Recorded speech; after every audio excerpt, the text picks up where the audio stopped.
ogubego ryo murondo gwa kabiri gukora tine timu yambara ame boarding secondary school eri kusinga ekikopeeki ekyamashomero Gambarara City kandi bwanyuma y'obusinguzo bakuru ba team hamwe n'abazana bayanjura bakuru bishomera ekikopeeki.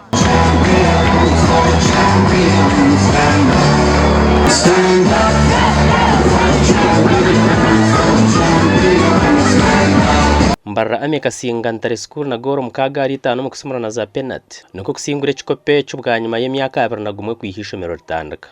Kandi timu yo mpira gwo kubaka ninga netball hamwe n'yabice yo mpira gw'ebigere nazo zanjwire bukape bizasingira rurengo rwa zone kandi aba borekero bwese igiye gukora kurunje mu mpaka z'imizano y'amashomero g'ecanga cyankore izari kwija kwindura muri bande sandero kwija.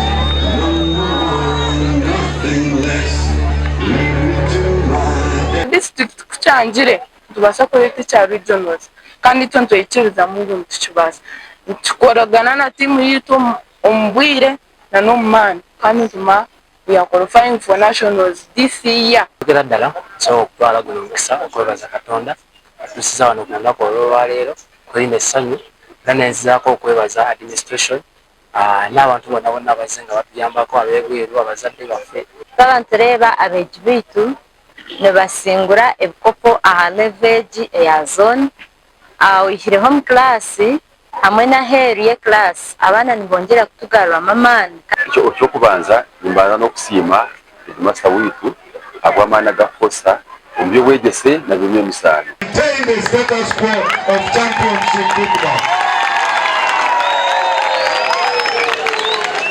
Must remain the Gunners. Abwa TV West na Aloysius Byamuka.